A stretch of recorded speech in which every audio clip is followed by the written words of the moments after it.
In the several months that I had shared the Baker Street lodgings with Sherlock Holmes, I was consistently amazed by the indefatigable energy he poured into his never-ending war on crime. But my physician's eye could see the strain that perhaps another wouldn't have noticed. Thus it was one morning that I prevailed upon him to join me for a day in the country. All seemed tranquil at first, but I was to learn, as I did in later years, that when Sherlock Holmes did not seek trouble, it often sought him.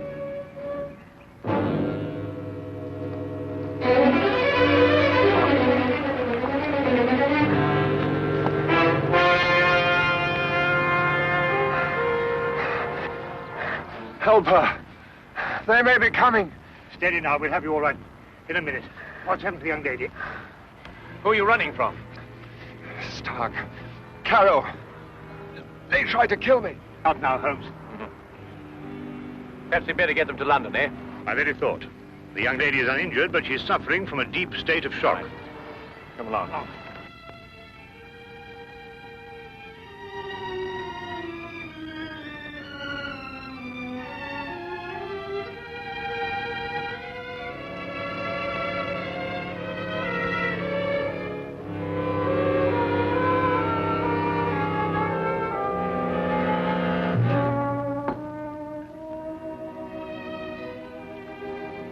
Drink this, will you?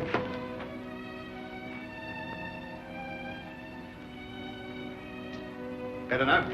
Much, thank you, sir. Will she be all right, Doctor? Oh, yes, I think so. Twice last night she saved my life. Who is she? I don't know. We only met last night. I'm afraid she's mute. What, deaf mute? No, she hears and understands perfectly. How did you meet her? Well, it all started yesterday afternoon. Seems an eternity since then.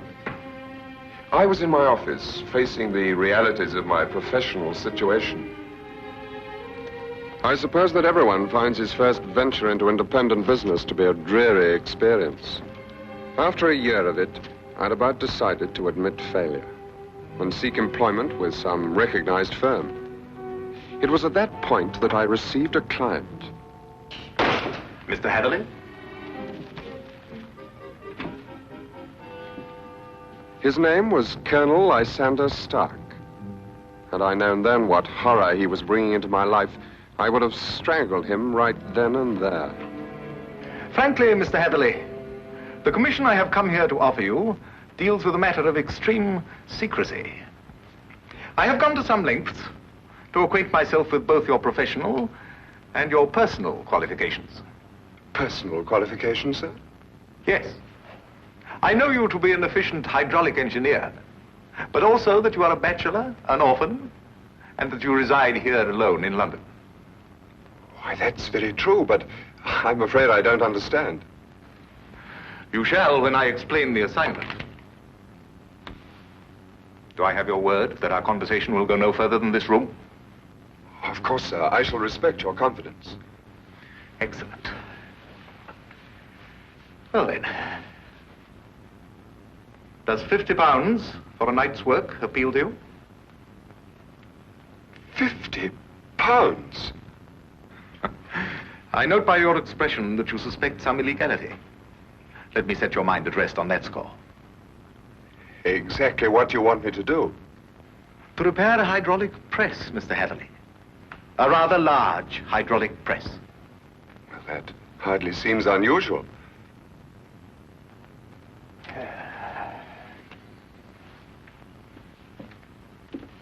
For some years, I have owned a small place in the country just outside London. Recently, it has come to my attention that the land contains a vein of something commonly called fuller's earth. I trust you are familiar with the term. But ore is dug out of the earth. Why should you need an hydraulic press? I'm a businessman, Mr. Hatherley. Undoubtedly, the land surrounding mine contains more of such wealth. I hope to use the income from my own discovery to purchase my neighbor's land cheaply before he discovers its hidden wealth. I see. If my neighbor were to suspect what wealth he treads on daily, he would never sell at any price. It's quite clear now. You use the press to mold the dark earth into some innocent form so that you can dispose of it without suspicion. Precisely. Very ingenious. There's a fortune down there.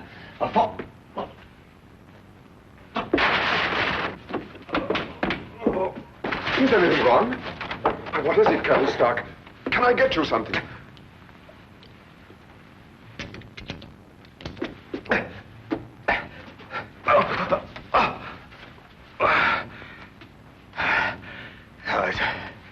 It's all right. My heart. I oughtn't to get too excited.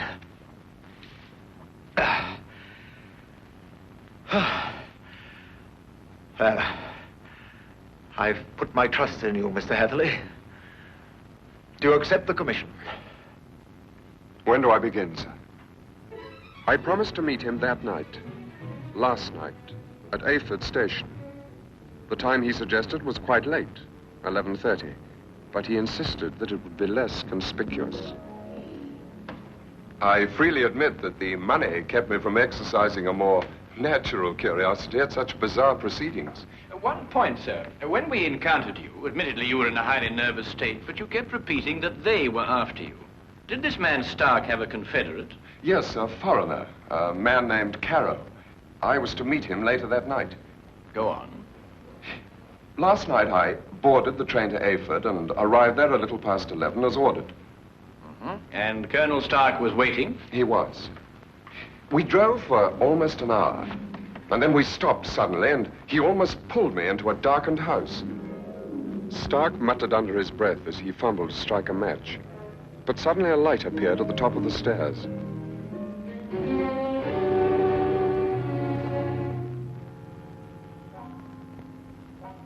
It was the first time I saw this young woman, gentlemen. Even in the poor light, beauty and fear were sharp in her face.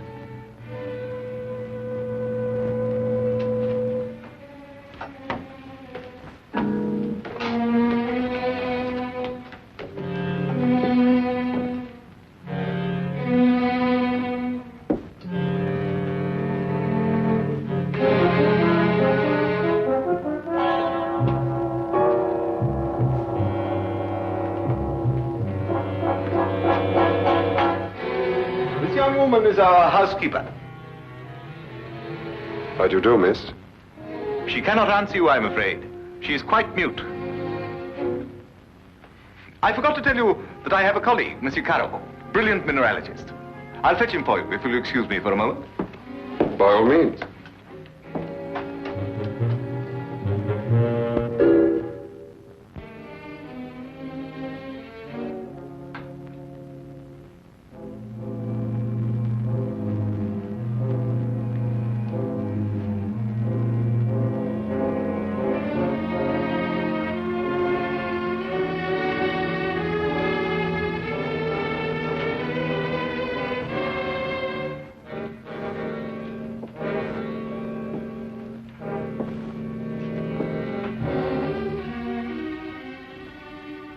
Is there anything wrong? You want me to leave? Why? Are you trying to warn me against Colonel Stark?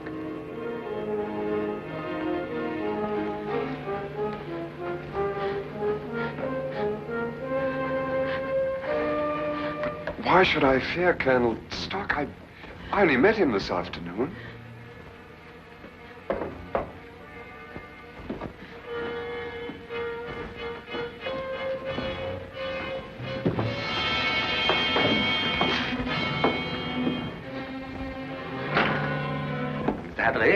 I'd like you to meet my friend and associate, Monsieur Carrow. A pleasure, sir. Colonel Stark will show you our press and explain the difficulties we have. I'll join you in a moment, after I have arranged with our housekeeper for your stay tonight. Yes, that's a good idea. Will you come this way, Mr. Heatherley?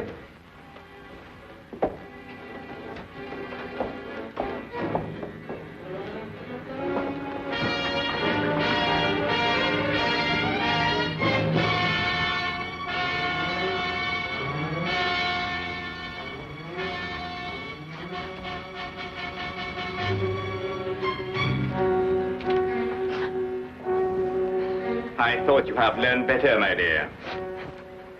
Perhaps I'll have to send you back to school.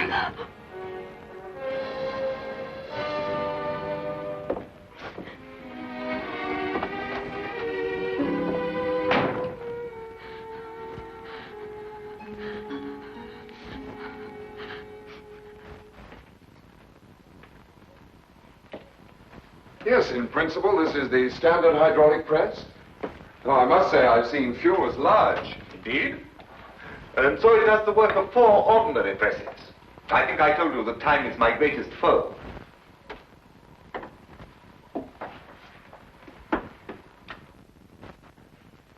Would you bring more light, please?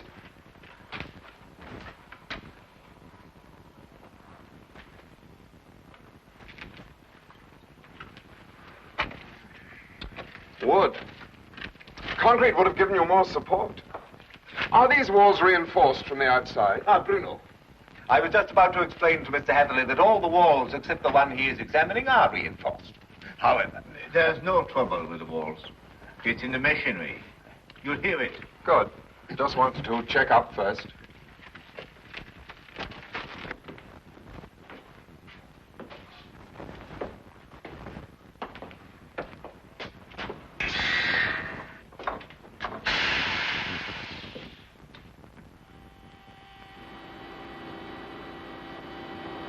Now listen.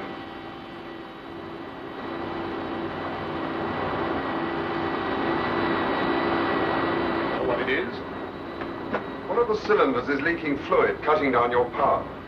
Turn it off and we'll have a look at the driving rods.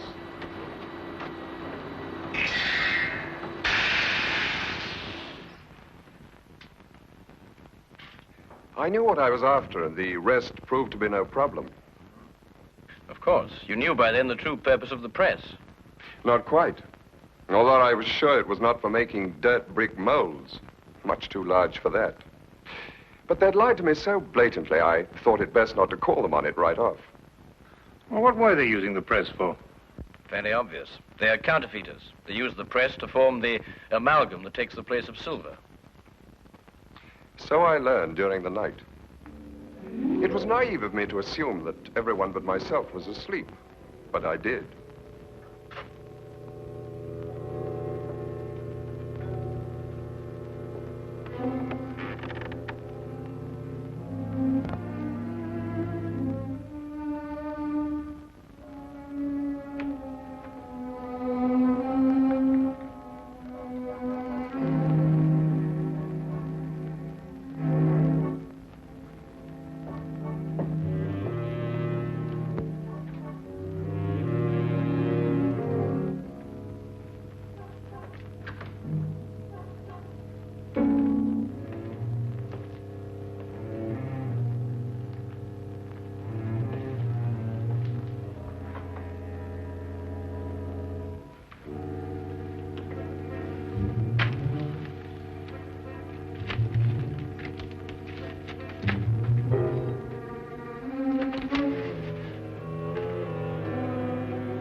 It's amalgam, Mr. Hatherley.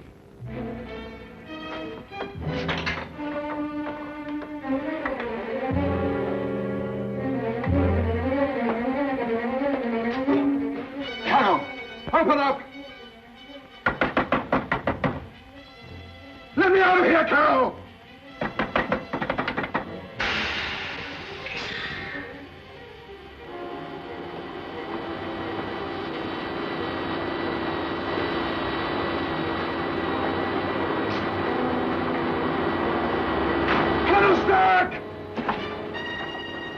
No one knew better than myself what that sound meant.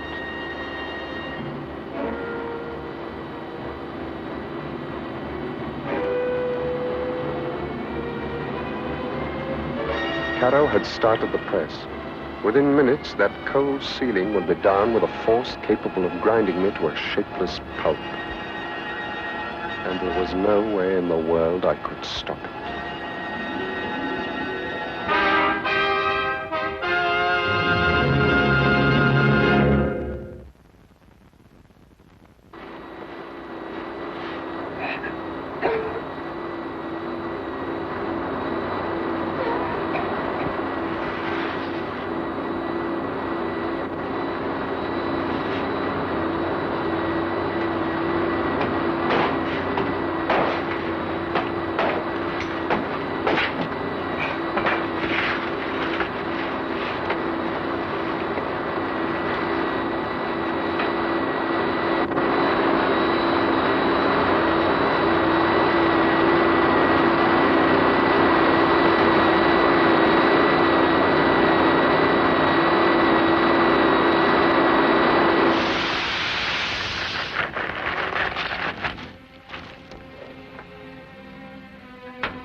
will come with me.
What is this?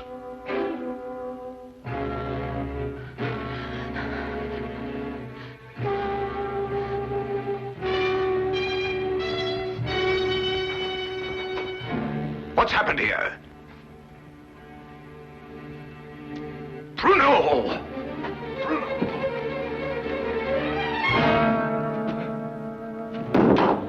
No. No.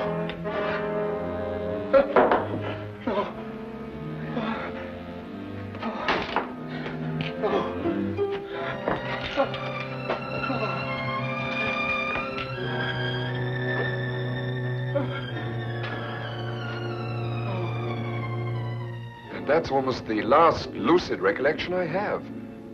I remember carrying her outside and plunging ahead into the darkness. Then you have no memory of going through the woods? Almost none. The next thing I remember, you and Dr. Watson were bending over me. Are you all right? She screamed. Did you hear her? Yes, quite clearly. Please, don't let them send me back. I can't bear it. There now. Brandy, Holmes, will you? There. That's right.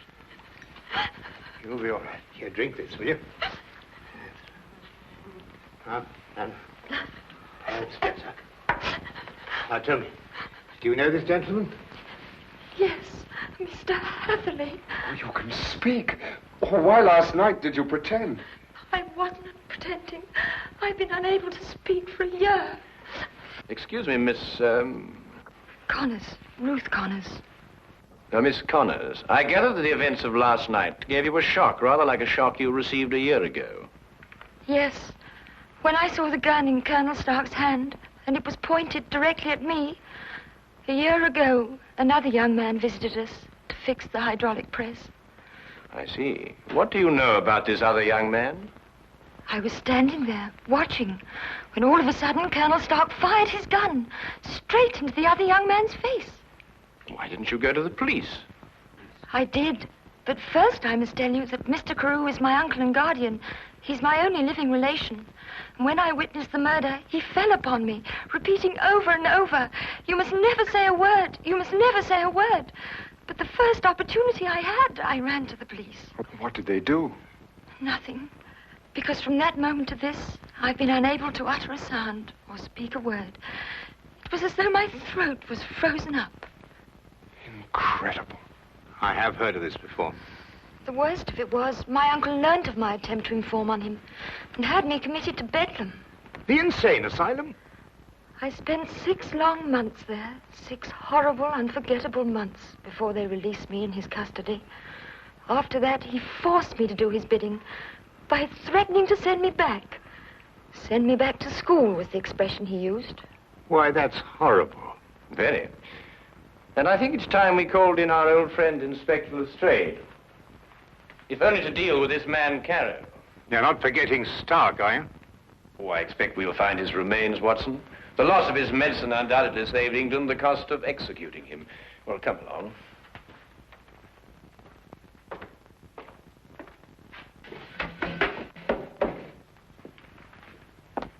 Now that young Mr. Hatherley tells us about neglecting the candle while he made his escape, I can place the blame for the fire. You sure it was Colonel Lysander Stark whose remains you found here? No doubt. Several articles of authentic identification, no doubt. Anything else? No, Inspector. Sorry. All right, thank you, Constable. Now where's Holmes got himself to? He just went down to the station. He said he'd be back in a minute. Look here, if Holmes thinks he can do... I'm sorry to keep you all waiting. Well, everything's settled, Lestrade? About as settled as it's likely to be. Stark's dead. Carter's escaped.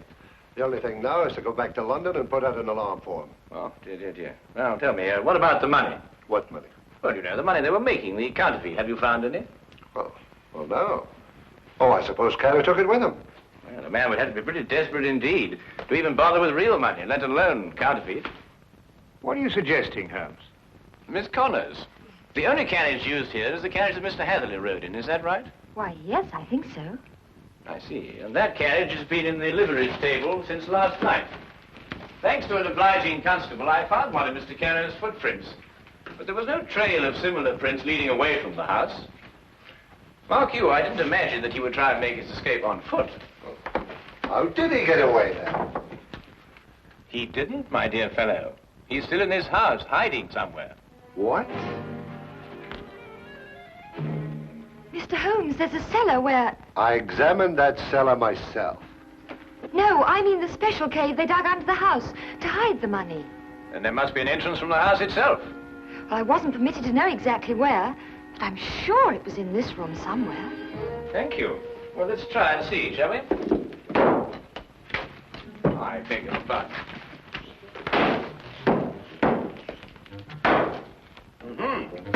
What have we got here?